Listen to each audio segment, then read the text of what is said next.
À mes côtés, c'est le nom de ce podcast santé proposé par la FMH, la Fédération des médecins suisses. La maladie, bien sûr, mais aussi la récupération sont des thématiques abordées dans ce podcast. Je m'appelle Vicky de Paola, je suis journaliste et je me trouve au centre médical Vidimed à Lausanne en compagnie de la doctoresse Sandy Esterman et de Sylvain Harry qui, au fil des années, ont noué une relation particulière, une relation entre un médecin et son patient. On en parle aujourd'hui avec Sylvain. Bonjour, vous vous présentez en 2 mots s'il vous plaît ? Oui, alors je m'appelle Sylvain Harry, je suis transplanté bipulmonaire depuis novembre 2019, suivi par la doctoresse Esterman, mon médecin généraliste, depuis 2018. Et elle m'a suivi, elle me suit encore aujourd'hui dans ses multiples périples. Doctoresse Esterman, en 2 mots, votre parcours de médecin pour devenir spécialiste en médecine interne générale ? Alors, moi, j'ai commencé la médecine pour faire de la médecine humanitaire. Donc, j'ai fait un parcours de formation en pédiatrie, un peu de chirurgie, un peu de médecine interne. Après, je suis partie en Haïti, monter avec Médecins du Monde, et puis après, seule pour monter une clinique mobile. Et puis, quand je suis revenue, je me suis intéressée à la gériatrie, qui était pour moi la population vulnérable de notre société. Et puis je me suis installée en cabinet. Et là, j'ai vu que il y a beaucoup de populations vulnérables en fin de compte, pas seulement la gériatrie ou d'autres. Et j'aime énormément mon métier de médecin généraliste. Donc on peut dire que c'est une vocation pour vous, le métier de médecin ? Non, ce n'est pas une vocation. Je dirais plutôt que ce n'est pas un métier alimentaire. J'aime me lever pour venir travailler. Je pense que c'est un luxe. J'aime énormément mon métier. Je pense que il y a de l'égoïsme win-win. C'est très gratifiant pour un médecin de pouvoir aider. Ça fait du bien à l'ego. Et je pense que surtout quand la personne qu'on soigne va mieux. Sylvain Harry, vous êtes venu aujourd'hui avec un beau survêt Harry. Il y a votre nom dans le dos, c'est comme ça que je vous ai reconnu directement en arrivant ici. Un survêt qui en dit aussi long sur votre parcours, c'est pas juste un survêt. Oui, tout à fait. Il est écrit comme quoi je suis membre de la Nati suisse des transplantés, donc l'équipe nationale suisse qui participe à des actions sportives, des événements sportifs. Notamment pour moi, c'est la course à pied. Et donc voilà, c'est pas le jogging, enfin officiel, c'est quelque chose que j'ai fait faire pour justement lorsque je fais des activités autres que celles qui sont liées avec Suisse Transplant, permet de me faire connaître et faire savoir à de nombreuses personnes qui participent aussi à des activités sportives. Moi, je fais du fitness régulièrement. J'ai le tout qui est à cette effigie, et c'est pour aussi faire connaître les problématiques diverses et variées des personnes qui peuvent après des parcours assez difficiles accéder à une autre vie, et puis avoir une vie normale avec une activité pour moi qui est sportive, et puis qui est une bénédiction, si je puis dire, d'avoir reçu cet organe de mon donneur, avec tout ce parcours que l'on a justement fait depuis des décennies, depuis des années déjà, mais parce que les médecins généralistes, moi, me suivent aussi depuis très longtemps. Là, c'est la doctoresse Esterman qui me suit depuis 2018, et avec qui on a réussi, avec cette symbiose commune très particulière, qui a fait que j'ai pu être transplanté.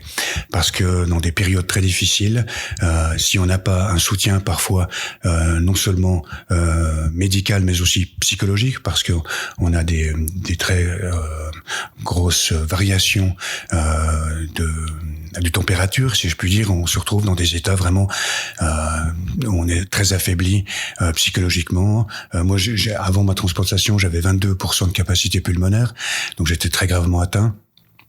Et il est très difficile de se déplacer, il est très difficile de faire les moindres choses, c'est très compliqué, on est toujours sollicité, c'est très angoissant, c'est très stressant.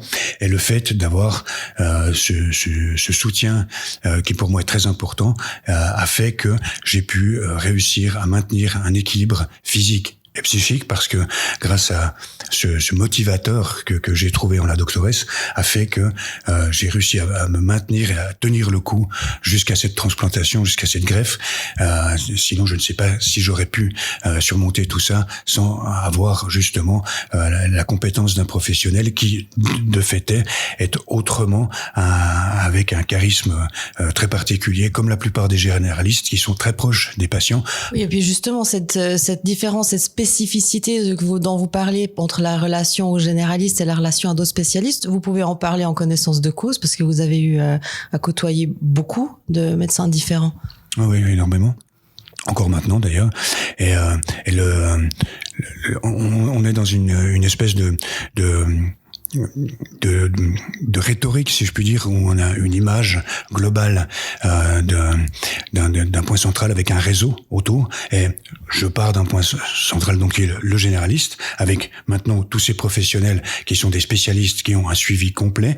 Et le retour se fait avec justement, le retour généraliste, où là, on statue sur, comment ça fonctionne, quels sont les résultats. Et il y a toujours ce point qui est fait avec le généraliste pour déterminer toujours la suite à donner, si j'ai besoin aussi d'autres conseils, parce que les spécialistes, eux, ont une spécialisation très précise, mais le généraliste, lui, qui me connaît, a justement cet aspect très important humain, où on se retrouve avec quelqu'un qui nous connaît, et c'est très important d'avoir cette connaissance, parce que c'est très rassurant. Les spécialistes, ils ont quand même de très grosses compétences, mais en même temps, on n'a pas les mêmes liens, même si avec la durée, on a cette connaissance aussi avec je m'entends très bien avec mes médecins en règle générale, mais le point central revient toujours au généraliste, parce que il est essentiel de l'avoir pour pouvoir avoir cette conscience que on prend soin de quelqu'un, on se sent vraiment à quelque part comme si on avait ce côté filial, on est très rassuré, c'est des périodes qui sont très angoissantes, on peut pas aller vers un spécialiste de la même manière. Le généraliste, lui, quand il y a des pathologies, quand il y a des petits soucis, on peut s'exprimer en toute quiétude, parce qu'il y a justement ce lien qui s'est créé, et puis ça développe quelque chose où on est à l'aise, on se sent bien, et puis et ça fait énormément bien de venir voir quelqu'un quand on sait que on a la certitude que ça va se régulariser, il y a quelque chose qui va arriver de positif, parce que c'est ce qui s'est passé.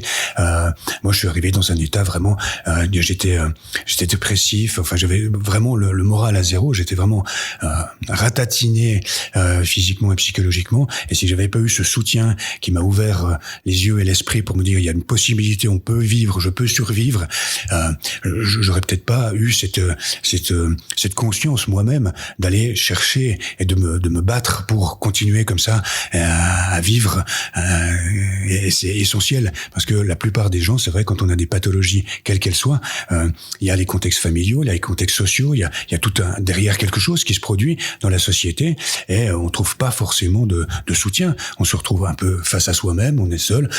Même les familles n'ont pas la compétence de toute façon d'un médecin qui a cette connaissance et puis cette envie aussi partagée de faire vivre quelqu'un et de faire aimer la vie quand tout d'un coup on a peut-être plus envie trop de se tenir, parce que ça peut arriver jusque là où on dit tant pis, je vais partir, je pars, et puis c'est fait.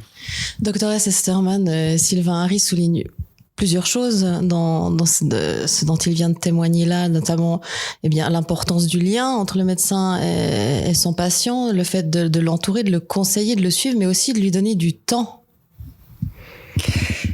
Alors, je pense qu'il y a plusieurs choses effectivement que dit Monsieur Harry. Il y a la maladie, la bronchite chronique obstructive dont il souffrait. Donc ça, c'est la maladie. Ça peut être le diabète, ça peut être toutes les maladies. Et puis il y a comment est-ce que quel impact a la maladie sur la personne. Et c'est ce qui fait, en fin de compte, chaque malade très unique. Parce que c'est très individuel comment est-ce qu'on vit la maladie, comment est-ce qu'elle nous arrive, dans quelles conditions est-ce qu'on est quand elle nous arrive. La maladie, c'est un peu comme un colocataire qui s'introduit chez vous contre votre gré, et puis c'est un petit peu comment est-ce que je l'accueille, quel impact elle a sur ma vie. Et c'est vrai que quand j'ai rencontré Monsieur Harry qui est venu, il a fallu rechercher ça. Il y avait effectivement la maladie, et puis il y avait dans quel contexte est-ce qu'il était avec cette maladie. À l'époque, Monsieur Harry était tabagique, sortait quasiment pas de chez lui, donc il a fallu commencer un petit peu à lui expliquer que oui, c'était important qu'il sorte tous les jours, qu'il aille tous les jours marcher. Puis c'est vrai que quand on souffre d'étouffement, quand on a de la peine à respirer, on a plutôt envie d'en faire le moins possible pour ne pas être essoufflé. Et donc il y a eu tout ce travail de dire oui, mais en fin de compte, plus vous allez marcher, plus vous allez vous reconditionner, plus ce sera facile de souffler. Donc après il y a eu l'arrêt du tabac, il y a eu et là où je trouve très joli, je dirais, dans l'histoire de Monsieur Harry, c'est que moi j'ai réussi à voir où est-ce qu'il en était et le prendre là où il en était avec des objectifs qu'il pouvait atteindre. Et puis c'est Monsieur Harry qui est venu avec plein d'idées. D'abord l'idée de la ligue pulmonaire pour avoir un appartement protégé et puis être sécurisé. Donc ça, c'était pas mon idée, c'était la sienne. Une fois qu'il allait mieux, c'était son idée de pouvoir avoir accès à la greffe. Donc c'est vrai qu'une fois que le patient il vient avec des idées, bien sûr qu'on met tout en branle, on va voir le pneumologue qui va prendre contact avec le spécialiste du CHUV, on rend les choses possibles. Alors des fois c'est le médecin qui propose. Dans le cas de Monsieur Harry, moi j'ai proposé pas mal de choses dans l'activité physique, l'arrêt du tabac, la sécurité de l'appartement. Et puis, une fois que lui allait mieux et qu'il s'est informé sur sa maladie, à ce moment-là, il a proposé plein de choses. Donc, on est vraiment dans une collaboration. Il y a les compétences du médecin, les compétences du patient et l'alchimie de la relation qui fait qu'on est dans une relation de confiance. Oui, parce que dans l'histoire qu'on évoque aujourd'hui entre vous, Dr. Esterman, et puis Sylvain Harry, il y a plusieurs composantes. Il y a la composante de la santé physique, de la santé mentale, mais également de la santé sociale, Sylvain Harry. Ah oui, tout à fait. L'équilibre qui se fait de toute façon dans la pathologie entre la différence, si je puis dire, équilibrée et harmonieuse d'une vie normale où on ne connaît pas la maladie et que on vit comme tout le monde, on a ses soucis comme les autres. Voilà, on a tous un quotidien qui parfois peut être un peu difficile, un peu plus facile, ça dépend de nos activités. Et quand la pathologie arrive, tout est ébranlé et on est complètement déstabilisé parce que on n'est plus dans les carcans sociétaux. Moi, j'ai aussi eu des allergies jeunes avec les allergies au pollen, des choses assez graves, de l'asthme. Déjà, j'étais connu pour des problématiques pulmonaires assez jeunes. J'ai déjà eu ce premier jet où je ressentais une forme d'exclusion. Je n'étais pas comme les autres, je ne pouvais pas participer exactement. Donc, j'étais un peu rejeté et c'est ça depuis l'enfance en fait. Tout à fait. C'est assez dérangeant puisque on a ce sentiment de ne pas être comme les autres alors qu'on n'y est pas vraiment pour quelque chose. Et la maladie, c'est exactement ça. C'est un colocataire très intrusif dans la sphère privée et il s'installe comme toutes les maladies. De toute façon, on ne les veut pas parce qu'on ne souhaite pas être malade. Et de ce fait, pour pas trop faire long, lorsque l'on a ce côté sociétal où on a le sentiment de rejet intérieurement, ça développe une une péjoration sur soi, et la vision de soi-même devient complètement erronée du fait d'avoir un retour qui est faux, mais de toute façon qui est là quand même. On fait sentir que la société nous montre bien que nous ne sommes pas comme les autres, et elle ne nous exclut pas par un rejet, mais par justement ce fait que on n'est pas vraiment enclin à être suffisamment en forme, en force pour participer aux actions sociales, et donc on a ce sentiment qu'on est un boulet, et quand on est comme ça, on se péjore, on se dévalorise, on se sent dévalorisé, et la pathologie mentale commence à augmenter, justement, plutôt que de chercher, par exemple, pour des cas de tabagisme ou des choses comme ça, on s'en fiche, et puis on n'arrête pas, on n'a pas envie d'arrêter, parce que ça fait, on a besoin d'un réconfort, ce réconfort on le trouve un peu comme ça, alors que c'est complètement l'inverse de ce que l'on doit faire. Et le fait est que lorsqu'on a une personne qui a justement un retour positif sur soi-même, donc la doctoresse Sisterman qui m'a vu tel que j'étais, et non pas comme comme moi-même je me voyais, comme les autres pouvaient me voir, ça a créé un déclencheur très important qui a donné cette étincelle, cette prise de conscience, où j'ai dit c'est vrai, je suis quand même quelqu'un, malgré la maladie, malgré tout ça, et je peux avancer. Il y a cette curiosité, je pense, du médecin, et que de voir la personne qui elle est, comme je le disais au début. On est un patient qui souffre de bronchite chronique obstructive. On n'est pas une bronchite chronique obstructive. Et puis d'avoir la curiosité d'aller voir qui est cette personne,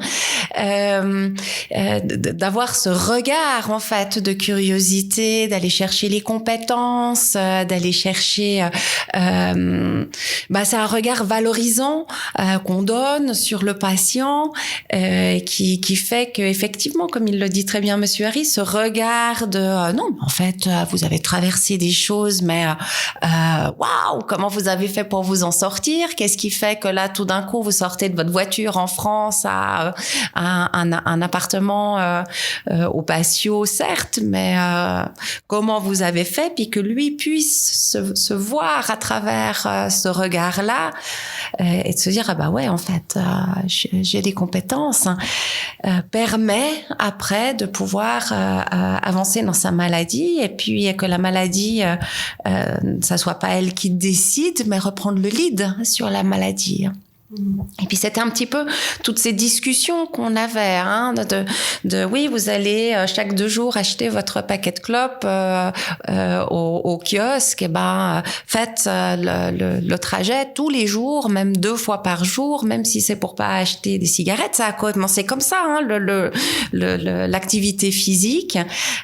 C'était grâce aux cigarettes qui sortaient, donc moi j'ai sauté là-dessus en disant super, alors continue à sortir même sans cigarettes. Et puis après, on a regardé sur la diminution du tabac. Vous respirez mieux quand vous fumez que 3-4 cigarettes par jour. Génial. Donc, vous arrivez à voir l'impact du tabac sur votre respiration. Et puis, ce serait bien d'arrêter. Et puis voilà. Donc, mais on prend petit à petit les gens là où ils en sont, et en leur montrant comme ils sont super, déjà tout ce qu'ils font. Et je pense que ça a été très constructif pour Monsieur Harry, mais comme pour la majorité des patients. Témoignage d'une renaissance, c'est un peu comme ça qu'on pourrait finalement titrer ce podcast. Témoignage d'une renaissance, Sylvain Harry, que vous avez vécu avec l'accompagnement très fort, très profond de la doctoresse Sisterman, mais aussi, comme vous l'avez dit, grâce à cette double greffe des poumons dont vous avez bénéficié en 2019. C'est particulier, ça, quand même, de finalement renaître grâce aux organes de quelqu'un d'autre. Tout à fait. Alors là, c'est carrément une transcendance avec le donneur, pour qui j'ai énormément d'admiration, parce que c'est un être humain qui a vécu sa vie et qui a eu cet amour vraiment exceptionnel de donner ses organes, parce que le don d'organes c'est aussi un don de soi. On sait que voilà, je trouve ça exceptionnel d'avoir cette perspective personnelle de dire voilà, je peux servir à quelque chose quoi qu'il en soit. Si pour moi c'est fini, pour un autre ça commence. Et en fait, c'est pas fini. Donc moi je vis avec quelqu'un en moi et c'est un autre, et cet autre c'était celui aussi que je devais découvrir à quelque part. Et c'est là où c'est très charismatique, parce que la doctoresse m'a fait découvrir une personne en moi-même que je ne connaissais pas et qui était là. Me voilà avec une perspective où je peux me retrouver et ne plus être l'autre que je déteste et qu'il me semble qu'on déteste aussi. Et du coup, eh bien, ce retour à la vie fait que je me sens moi-même maintenant. Aïe, je suis le Sylvain Harry que j'ai toujours voulu être, et que enfin je suis maintenant. Et voilà, il a fallu passer par tout ça pour que eh bien ça puisse aboutir à quelque chose qui est une renaissance. C'est vrai, le fait est juste. Et en plus de ça, à faire aussi revivre quelqu'un qui m'a donné ses organes, et je vis avec. Et le concept que l'on a quand on est transplanté, greffé de n'importe quoi, de toute façon, on a un autre en soi qui nous a donné la vie, et on a un respect énorme pour la vie et pour les autres aussi.